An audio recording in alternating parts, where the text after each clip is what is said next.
ಈ ಶಾಂಪೂ ವಿಚಾರಕ್ಕೆ ಬಂದರೆ that's another big market. Shampoo conditioner ಮತ್ತು ಅದಕ್ಕೆ ಹೇರ್ ಟ್ರೀಟ್ಮೆಂಟ್ಸು, ಮತ್ತೊಂದು ಪಾರ್ಲರ್ಗೆ ಹೋಗು, ಆ ಟ್ರೀಟ್ಮೆಂಟು ಈ ಟ್ರೀಟ್ಮೆಂಟ್ ಮಾಡಿಲ್ಲ ಅಂದರೆ ನಿಮ್ಮ ಕೂದಲು ಹೋಗೇ ಬಿಡುತ್ತೆ ಅಂತ. ಆ್ಯಕ್ಚುಲಿ ಟ್ರೀಟ್ಮೆಂಟ್ ಮಾಡ್ತಾ ಕೂದಲು ಹೋಗಿಬಿಡತ್ತೆ. ಸೊ ಸತ್ಯ ಏನು, ಕೂದಲನ್ನ ಚೆನ್ನಾಗಿ ಇಟ್ಕೊಳ್ಳೋಕ್ಕೆ ಶಾಂಪೂಯಿಂದ ಕೂದಲು ಬೆಳೆಯೋದು ಹೌದಾ, ಬೆಳೆಯುತ್ತಾ ಕೂದಲು ಬೆಳೆಯೋಕ್ಕೆ ಏನು ಮಾಡಬೇಕು, ಅದರಲ್ಲಿ ಸತ್ಯ ಏನು ಸುಳ್ಳೇನು?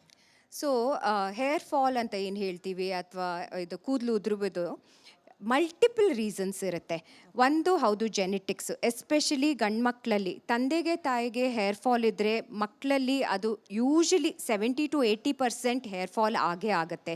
ಸೆಕೆಂಡು ಹಾರ್ಮೋನಲ್ ಚೇಂಜಸ್ಸು, ಟೆಸ್ಟೆಸ್ಟ್ರಾನ್ ಲೆವೆಲ್ಸ್ ಜಾಸ್ತಿ ಇದ್ದರೆ, ಆ್ಯಂಡ್ರೋಜನ್ ಲೆವೆಲ್ಸ್ ಜಾಸ್ತಿ ಇದ್ದರೆ ಹೇರ್ ಫಾಲ್ ಆಗೋ ಚಾನ್ಸಸ್ ಇರುತ್ತೆ. ಇನ್ನೊಂದು ಥೈರಾಯ್ಡ್ ಇಶ್ಯೂಸು, ಥೈರಾಯ್ಡ್ ಏರುಪೇರು ಇಂಬ್ಯಾಲೆನ್ಸ್ ಆಗಿದ್ದರೆ ಅದರಿಂದ ಆಗುತ್ತೆ. ಇನ್ನೊಂದು deficiencies, vitamin deficiencies, B12, folic acid, D3 deficiencies, ferritin that is your iron deficiency, zinc deficiency, ಇದು ಎಲ್ಲದಿಂದನೂ ಕೂಡ ಹೇರ್ ಫಾಲ್ ಆಗುತ್ತೆ. ಅದ್ರ ಮೇಲೆ ಹಾರ್ಡ್ ವಾಟರ್ ಇದ್ದರೆ, ನೀವಿರೋ ಕಡೆ ಉಪ್ಪು ನೀರು ತುಂಬ ಇದ್ದರೆ ಅದರಿಂದನೂ ಹೇರ್ ಫಾಲ್ ಆಗುತ್ತೆ. ಇದ್ರ ಜೊತೆಗೆ ಸರಿಗೆ ಊಟ ಮಾಡಲಿಲ್ಲ ಅಂದರೆ, ಪ್ರೋಟೀನ್ ತಗೋತಿಲ್ಲ ಅಂತ ಅಂದರೆ, ಮಲಗ್ತಿಲ್ಲ ಅಂದರೆ, you are not getting 6 to 8 hours of sleep, ತುಂಬ stress, work related stress, physical stress, mental stress ಇದೆ ಅಂತ ಅಂದರೆ ಹೇರ್ ಫಾಲ್ ಖಂಡಿತ 100% ಆಗೇ ಆಗುತ್ತೆ. ಇನ್ನೂ ಕೆಲವು ಕಾರಣಗಳಿದ್ದಾವೆ. ಎಸ್ಪೆಷಲಿ ಪ್ರೆಗ್ನೆನ್ಸಿ ಆದ ನಂತರ ಪ್ರೊಜೆಸ್ಟ್ರಾನ್ ಹಾರ್ಮೋನ್ಸ್ ಚೇಂಜಸ್ ಆದಾಗ ಅದರಿಂದನೂ ಹೇರ್ ಫಾಲ್ ಆಗುತ್ತೆ. ಇಷ್ಟು ಕಾರಣಗಳಿರುವಾಗ ಒಂದು ಶ್ಯಾಂಪು ಒಂದು ಮ್ಯಾಕ್ಸಿಮಮ್ 30 ಸೆಕೆಂಡ್ಸ್ ನಿಮ್ಮ ತಲೆ ಮೇಲೆ ಇರುತ್ತಾ, ಆ 30 ಸೆಕೆಂಡ್ಸಲ್ಲಿ ಎಷ್ಟು ಕೂದಲು ಬೆಳೆಸ್ಬೋದು ಹೇಳಿ? So it is definitely a myth. ಇವಾಗ ತುಂಬ ಎಕ್ಸ್ಪೆನ್ಸಿವ್ ಶ್ಯಾಂಪೂಸಲ್ಲಿ ಇನ್ವೆಸ್ಟ್ ಮಾಡಿ ನೀವು ಲೈಫ್ ಸ್ಟೈಲ್ ಚೇಂಜ್ ಮಾಡಿದೆ, ನಿಮ್ಮ ಡಿಫಿಷಿಯನ್ಸೀಸ್ ಕರೆಕ್ಟ್ ಮಾಡಿದೆ, ನಿಮ್ಮ ಹಾರ್ಮೋನಲ್ ಇಂಬ್ಯಾಲೆನ್ಸ್ ಕರೆಕ್ಟ್ ಮಾಡಿದೆ, ಬರೇ ಒಂದು ಶ್ಯಾಂಪೂ ಮೇಲೆ ಡಿಪೆಂಡ್ ಆದರೆ 100% ನಿಮ್ಗೆ ರಿಸಲ್ಟ್ಸ್ ಬರಲ್ಲ. ಡಾಕ್ಟರ್ ಸೀಮಾ ಅವರೇ, even Bollywood celebrities, even ನಮ್ಮ Kannada industry, I personally met them, many of them. ಅವರೂ ಕೂಡ ಏನೇ ಟ್ರೀಟ್ಮೆಂಟು, ಏನೇ ಇದು, ಎಂಡ್ ಆಫ್ ದ ಡೇ ಅವರು ಕೂಡ ಲೈಫ್ ಸ್ಟೈಲ್ ಫಾಲೋ ಮಾಡ್ತಾರೆ. Is it correct? Just because of the treatment ಅವರೇನು ಅಷ್ಟು ಚೆನ್ನಾಗಿ ಕಾಣಕ್ಕೆ ಸಾಧ್ಯ ಇಲ್ಲ. Of course, I am telling you, it is a holistic approach. ಹೇಗೆ ಆಯುರ್ವೇದ ಇಸ್ ಇಂಪಾರ್ಟೆಂಟ್, ಹೇಗೆ ನಮ್ಮ ಅಲೋಪತಿ ಇಸ್ ಇಂಪಾರ್ಟೆಂಟ್, ಹೇಗೆ our lifestyle is important, ಎಲ್ಲನೂ ಒಟ್ಟಿಗೆ ಬರಬೇಕು for healthy glowing skin. Healthy, remember I am telling you, not fair skin, flawless skin, healthy glowing skin as well as healthy hair. Okay, ಕೊನೆಯದಾಗಿ ಹೆಣ್ಮಕ್ಳಿಗೆ especially, of course ಗಂಡು ಮಕ್ಳಿಗೂ ಕೂಡ ಬ್ಯೂಟಿನ maintain ಮಾಡೋಕ್ಕೆ ಏನು ಟಿಪ್ಸ್ ಕೊಡ್ತೀರಾ? ಒಂದು 5 ಟಿಪ್ಸ್ ಕೊಡಿ. ಮತ್ತು ಅಪ್ರೋಚ್ ಟುವರ್ಡ್ಸ್ ಬ್ಯೂಟಿ ಹೇಗಿರಬೇಕು ಅಂತ ಯೂತ್ಸ್ಗೆ ಏನು ಹೇಳೋಕೆ ಬಯಸ್ತೀರಾ? First of all, approach towards beauty ಅಂತ ಹೇಳಿದಾಗ ಪ್ಲೀಸ್ ಆತ್ಮವಿಶ್ವಾಸ ಇರಲಿ, ಸೆಲ್ಫ್ ಕಾನ್ಫಿಡೆನ್ಸ್ ಇರಲಿ. The more confident you are, the more beautiful you are. I'm not saying overconfident. Please respect your self respect ಇರಲಿ. ನೀವು ಏನೇ ವಿಷಯದಲ್ಲಿ, ನಿಮ್ಮ ಎಜುಕೇಷನ್ ಆಗಲಿ, ನಿಮ್ಮ ಕೆಲಸ ಆಗಲಿ, do it boldly, do it confidently. ಆವಾಗ what you see when a person perceives you as beautiful is a very different perception than when you are not confident. So confidence is something which is very important. It is the key. Secondly, one basic tips ಅಂತ ಕೊಡ್ತೀನಿ, routine. ಬಿಸಿಲಲ್ಲಿ ಓಡಾಡೋ ಮಕ್ಕಳಿಗೆ, ಹೆಣ್ಮಕ್ಳಾಗಲಿ ಗಂಡು ಮಕ್ಕಳಾಗಲಿ, sunscreen ಉಪಯೋಗಿಸೋದು extremely essential, ಅಗತ್ಯ. ಬಟ್ ಸನ್ಸ್ಕ್ರೀನ್ ಒಂದ್ರ ಮೇಲೆ ಡಿಪೆಂಡ್ ಆಗೋದು ಒಳ್ಳೆಯದಲ್ಲ. ಇವಾಗ SPF 50, 100, 150, 200 ಎಲ್ಲ ಬರ್ತಿದೆ. ಅದು ರಿಯಲಿ ಹೆಲ್ಪ್ ಆಗುತ್ತಾ? ಬಟ್ ಒಂದು ಛತ್ರಿ, ಒಂದು ಕ್ಯಾಪ್, ಒಂದು ಅಂಬ್ರೆಲಾ, ಒಂದು physically blocking the sun rays, traditional methods much more better. 10-4 is when the sun rays are at its harshest. ಆವಾಗ ಸ್ವಲ್ಪ ಒಳಗಿರಿ ಅಥವಾ ಕ್ಯಾಪ್ ಬಳಸಿ. Sun is good for the skin. Vitamin D ಪ್ರೊಡಕ್ಷನ್ಗೆ ಸನ್ ಬೇಕೇ ಬೇಕು. ಹಾಗಂತ ಒಳಗೇರಿ ವ್ಯಾಂಪರ್ಸ್ ಥರ ಒಳಗಿರಿ ಅಂತ ಹೇಳ್ತಿಲ್ಲ, ಬಟ್ ಸನ್ ಪ್ರೊಟೆಕ್ಷನ್ ಮಾಡ್ಕೊಳ್ಳಿ. ಡ್ರೈ ಸ್ಕಿನ್ ಇದ್ದರೆ ಮಾಯಿಶ್ಚರೈಸರ್ ಉಪಯೋಗಿಸಿ, ಎಲ್ಲರೂ ಉಪಯೋಗಿಸ್ಬೇಕು ಅಂತ ಏನಿಲ್ಲ. ಆಯಿಲ್ ಪ್ರೋನ್ ಸ್ಕಿನ್ ಇದ್ದರೆ ನಿಮ್ಮ ಡರ್ಮಟಾಲಜಿಸ್ಟ್ ಕೇಳಿ ಯಾವ ಥರ ಮಾಯಿಶ್ಚರೈಸರ್ ಉಪಯೋಗಿಸ್ಬೋದು, so that it does not block your pores. ಮೊಡವೆ ಬರೋದಕ್ಕೆ ಅವಕಾಶ ಕೊಡ್ದಿಲ್ದಿರಂಥ ಮಾಯಿಶ್ಚರೈಸರ್ಸ್ ಉಪಯೋಗಿಸ್ಬೇಕು. ರಾತ್ರಿ ಸ್ಕಿನ್ ಕೇರ್ ರೊಟೀನ್ ಪಾಪ ಎಲ್ಲರೂ ಬಂದು ಕೇಳ್ತಾರೆ, ಮ್ಯಾಮ್ ನನಗೆ 25 ವರ್ಷ ಆಯಿತು, ರೆಟಿನಾಲ್ ಶುರು ಮಾಡ್ಬೋದಾ ಅಂತ. Whether it is a must. C, chronological age and your skin age is very different. ಭಾಳಷ್ಟು ಜನ 40s 50s ಇರ್ತಾರೆ, ಅವ್ರಿಗೆ ನಾನು ರೆಟಿನಾಲ್ಸನ್ನು ಪ್ರಿಸ್ಕ್ರೈಬೇ ಮಾಡಲ್ಲ. ಅವಶ್ಯಕತೆ ಇಲ್ದಿರೋ ಕಡೆ ಓವರ್ ಯೂಸ್ ಆಫ್ ಕೆಮಿಕಲ್ಸ್ ಬೇಡಿ. ಎಷ್ಟು ಕಮ್ಮಿ ಕೆಮಿಕಲ್ಸ್ ನಿಮ್ಮ ಸ್ಕಿನ್ ಮೇಲೆ ಹಾಕ್ತೀರಾ ಅಷ್ಟು ಬೆಟರು. ಸೊ ಎಲ್ಲರಿಗೂ ಇದೇ ಹೇಳೋದು ನಾನು, ಸನ್ಸ್ಕ್ರೀನ್, ಮಾಯಿಶ್ಚರೈಸರ್, ಒಂದು ಒಳ್ಳೆ cleanser. Over washing of the face ಬೇಡ. ಸುಮಾರು ಜನ 3 ಸತಿ 4 ಸತಿ ಫೇಸ್ ವಾಶ್ ಮಾಡಿ ಡ್ರೈ ಮಾಡ್ಕೊಂಡು ಬರ್ತಾರೆ. ಬೇಡಿ, twice a day is more than enough. ಏನು ಪ್ರಾಡಕ್ಟ್ಸ್ ಬೇಕು ಅದು ನಿಮ್ಮ ಡರ್ಮಟಾಲಜಿಸ್ಟ್ ಕೇಳಿ ಮಾತ್ರ ಉಪಯೋಗಿಸಿ. ಈ ಇಂಟರ್ನೆಟ್ ಟ್ರೆಂಡು, ಇನ್ಸ್ಟಾಗ್ರಾಮ್ ಟ್ರೆಂಡನ್ನ ಪ್ಲೀಸ್ ಬ್ಲೈಂಡ್ಲಿ ಫಾಲೋ ಮಾಡಬೇಡಿ. All right. ಈ ಶಾಂಪೂ ವಿಚಾರಕ್ಕೆ ಬಂದರೆ that's another big market. Shampoo conditioner ಮತ್ತು ಅದಕ್ಕೆ ಹೇರ್ ಟ್ರೀಟ್ಮೆಂಟ್ಸು, ಮತ್ತೊಂದು ಪಾರ್ಲರ್ಗೆ ಹೋಗು, ಆ ಟ್ರೀಟ್ಮೆಂಟು ಈ ಟ್ರೀಟ್ಮೆಂಟ್ ಮಾಡಿಲ್ಲ ಅಂದರೆ ನಿಮ್ಮ ಕೂದಲು ಹೋಗೇ ಬಿಡುತ್ತೆ ಅಂತ. ಆ್ಯಕ್ಚುಲಿ ಟ್ರೀಟ್ಮೆಂಟ್ ಮಾಡ್ತಾ ಕೂದಲು ಹೋಗಿಬಿಡತ್ತೆ. ಸೊ ಸತ್ಯ ಏನು, ಕೂದಲನ್ನ ಚೆನ್ನಾಗಿ ಇಟ್ಕೊಳ್ಳೋಕ್ಕೆ ಶಾಂಪೂಯಿಂದ ಕೂದಲು ಬೆಳೆಯೋದು ಹೌದಾ? ಬೆಳೆಯುತ್ತಾ ಕೂದಲು ಬೆಳೆಯೋಕ್ಕೆ ಏನು ಮಾಡಬೇಕು? ಅದರಲ್ಲಿ ಸತ್ಯ ಏನು, ಸುಳ್ಳೇನು? ಸೊ ಹೇರ್ ಫಾಲ್ ಅಂತ ಏನು ಹೇಳ್ತೀವಿ ಅಥವಾ ಇದು ಕೂದಲು ಉದುರುವುದು, ಮಲ್ಟಿಪಲ್ ರೀಸನ್ಸ್ ಇರುತ್ತೆ.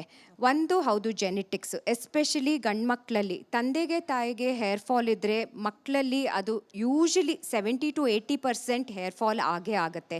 ಸೆಕೆಂಡು ಹಾರ್ಮೋನಲ್ ಚೇಂಜಸ್ಸು, ಟೆಸ್ಟೆಸ್ಟ್ರಾನ್ ಲೆವೆಲ್ಸ್ ಜಾಸ್ತಿ ಇದ್ದರೆ, ಆ್ಯಂಡ್ರೋಜಿನ್ ಲೆವೆಲ್ಸ್ ಜಾಸ್ತಿ ಇದ್ದರೆ ಹೇರ್ ಫಾಲ್ ಆಗೋ ಚಾನ್ಸಸ್ ಇರುತ್ತೆ. ಇನ್ನೊಂದು ಥೈರಾಯ್ಡ್ ಇಶ್ಯೂಸು, ಥೈರಾಯ್ಡ್ ಏರುಪೇರು ಇಂಬ್ಯಾಲೆನ್ಸ್ ಆಗಿದ್ದರೆ ಅದರಿಂದ ಆಗುತ್ತೆ. ಇನ್ನೊಂದು deficiencies, vitamin deficiencies, B12, folic acid, D3 deficiencies, ferritin, that is your iron deficiency, zinc deficiency, ಇದು ಎಲ್ಲದಿಂದನೂ ಕೂಡ ಹೇರ್ ಫಾಲ್ ಆಗುತ್ತೆ.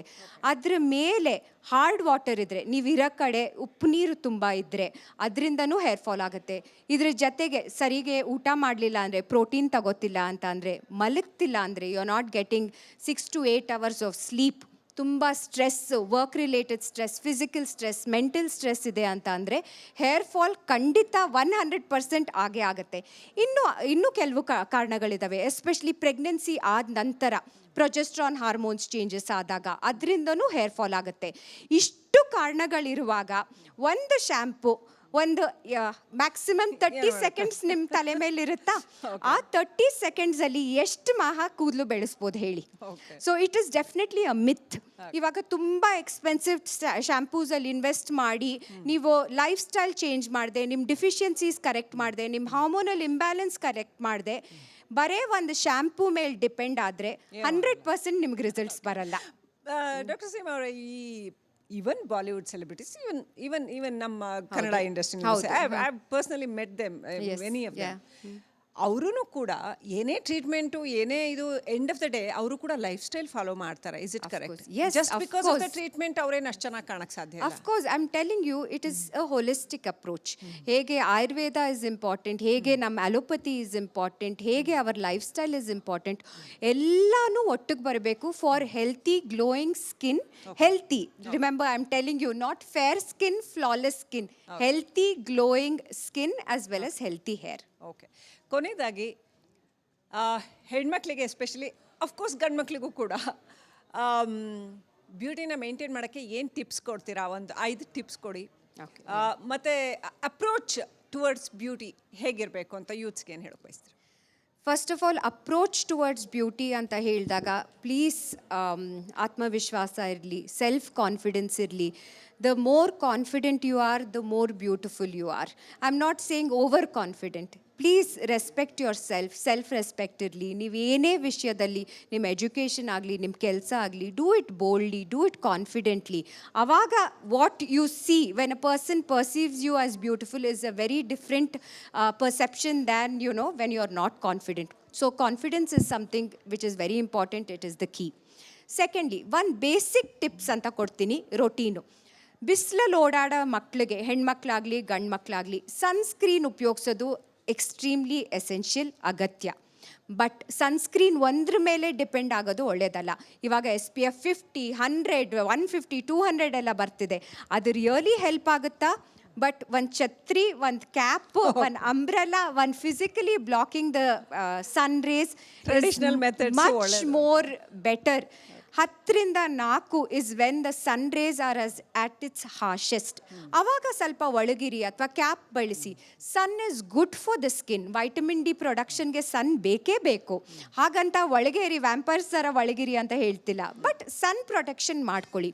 ಡ್ರೈ ಸ್ಕಿನ್ ಇದ್ದರೆ ಮಾಯಿಶ್ಚರೈಸರ್ ಉಪಯೋಗಿಸಿ, ಎಲ್ಲರೂ ಉಪಯೋಗಿಸ್ಬೇಕು ಅಂತ ಏನಿಲ್ಲ. ಆಯಿಲ್ ಪ್ರೋನ್ ಸ್ಕಿನ್ ಇದ್ದರೆ ನಿಮ್ಮ ಡರ್ಮಟಾಲಜಿಸ್ಟ್ ಕೇಳಿ ಯಾವ ಥರ ಮಾಯಿಶ್ಚರೈಸರ್ ಉಪಯೋಗಿಸ್ಬೋದು, so that it does not block your pores. ಮೊಡವೆ ಬರೋದಕ್ಕೆ ಅವಕಾಶ ಕೊಡ್ದಿಲ್ದಿರಂಥ ಮಾಯಿಶ್ಚರೈಸರ್ಸ್ ಉಪಯೋಗಿಸ್ಬೇಕು. ರಾತ್ರಿ ಸ್ಕಿನ್ ಕೇರ್ ರೊಟೀನ್, ಪಾಪ ಎಲ್ಲರೂ ಬಂದು ಕೇಳ್ತಾರೆ, ಮ್ಯಾಮ್ ನನಗೆ 25 ವರ್ಷ ಆಯಿತು, ರೆಟಿನಾಲ್ ಶುರು ಮಾಡ್ಬೋದಾ ಅಂತ. Whether it is a must. C, chronological age and your skin age is very different. ಭಾಳಷ್ಟು ಜನ 40s 50s ಅಲ್ಲಿರ್ತಾರೆ, ಅವ್ರಿಗೆ ನಾನು ರೆಟಿನಾಲ್ಸನ್ನು ಪ್ರಿಸ್ಕ್ರೈಬೇ ಮಾಡಲ್ಲ. ಅವಶ್ಯಕತೆ ಇಲ್ದಿರೋ ಕಡೆ ಓವರ್ ಯೂಸ್ ಆಫ್ ಕೆಮಿಕಲ್ಸ್ ಬೇಡಿ. ಎಷ್ಟು ಕಮ್ಮಿ ಕೆಮಿಕಲ್ಸ್ ನಿಮ್ಮ ಸ್ಕಿನ್ ಮೇಲೆ ಹಾಕ್ತೀರಾ ಅಷ್ಟು ಬೆಟರು. ಸೊ ಎಲ್ಲರಿಗೂ ಇದೇ ಹೇಳೋದು ನಾನು, ಸನ್ಸ್ಕ್ರೀನ್, ಮಾಯಿಶ್ಚರೈಸರ್, ಒಂದು ಒಳ್ಳೆ cleanser. Over washing of the face ಬೇಡ. ಸುಮಾರು ಜನ 3 ಸತಿ 4 ಸತಿ ಫೇಸ್ ವಾಶ್ ಮಾಡಿ ಡ್ರೈ ಮಾಡ್ಕೊಂಡು ಬರ್ತಾರೆ. ಬೇಡಿ, twice a day is more than enough. ಏನು ಪ್ರಾಡಕ್ಟ್ಸ್ ಬೇಕು ಅದು ನಿಮ್ಮ ಡರ್ಮಟಾಲಜಿಸ್ಟ್ ಕೇಳಿ ಮಾತ್ರ ಉಪಯೋಗಿಸಿ. ಈ ಇಂಟರ್ನೆಟ್ ಟ್ರೆಂಡು, ಇನ್ಸ್ಟಾಗ್ರಾಮ್ ಟ್ರೆಂಡನ್ನ ಪ್ಲೀಸ್ ಬ್ಲೈಂಡ್ಲಿ ಫಾಲೋ ಮಾಡಬೇಡಿ.